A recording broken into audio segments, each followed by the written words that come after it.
Dini fasholo fungni damjisa tamma jora khwai chebri remsni rungnokni luaji mungbai NSS bishini special camp songsajaka. O Pandawa Manjaka Kollanpurni MLA Pinaki Das Chaudhary khwai hangkoni kasku Joydev Debormano karibote kumuni narwairok. Pandawa rungnokni rungsungnaiti sirungnai kabangmano manjak phaiga. Pandawa MLA Pinaki Das Chaudhary ni yagromui bufang busa phangsa kaijaka.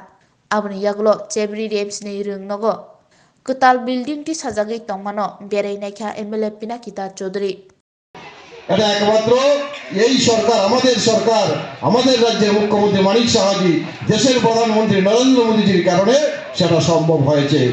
কাজেই বলবো এই আমূল পরিবর্তনের কারণে আগামী দিন দেখবেন দেশ রাজ্য এগিয়ে যাচ্ছে।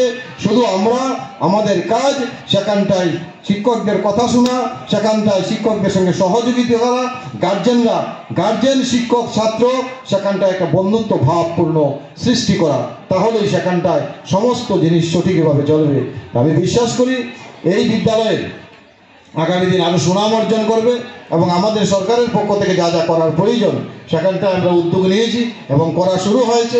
ইতিমধ্যে সয়েল টেস্ট হয়েছে, কিছুদিনের মধ্যে হয়তো কাজও শুরু হয়ে যাবে, শুধু আমাদের ধৈর্য ধরতে হবে। আগামী দিন আজকে যে বিশেষ করে ব্লাড দান রক্তদানের যে শুভ উদ্যোগ নেওয়া হয়েছে সেটা একটা গুরুত্বপূর্ণ বিষয় বলবো। বিভিন্ন বিদ্যালয়ে সেই সুযোগ সেই উদ্যোগ গ্রহণ করছে।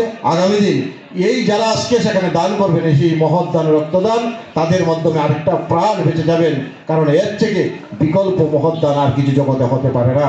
তাই আমরা আগামী দিনেও এই 7 দিন ব্যাপী যে ক্যাম্প চলবে এই ক্যাম্পের মাধ্যমে প্রত্যেকটা আমরা আমাদের কাজ, আমরা আমাদের সেবামূলক কাজ, আমরা বিভিন্ন পাড়ায়ও সেখানটায় সেই সেবা কাজের মাধ্যমে সেখানটা তুলে ধরার চেষ্টা করব এবং প্রত্যেকটা সময় যাতে সেই ক্যাম্পের পরে যাতে আমরা বলে ক্যাম্প হবে বছরে একবার সেখানটাই করব না।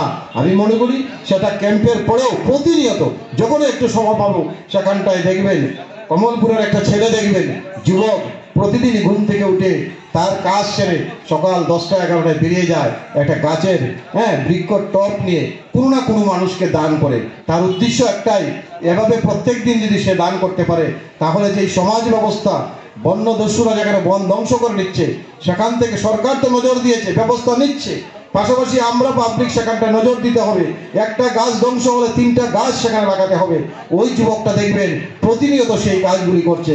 আমাদের কাজ, আমার বাড়ির মধ্যে যদি একটা প্রতি বছর 2 থেকে 3টা বৃক্ষ রোপণ করতে পারি তাহলে সেই সমাজের পরিবেশ ভারসাম্য বজায় থাকবে। আগামী দিন সুন্দর সুস্থ সমাজ গড়ব। আমি আশা করি আগামী দিন সেগুলি আপনাদের কাছ থেকে পাবো এবং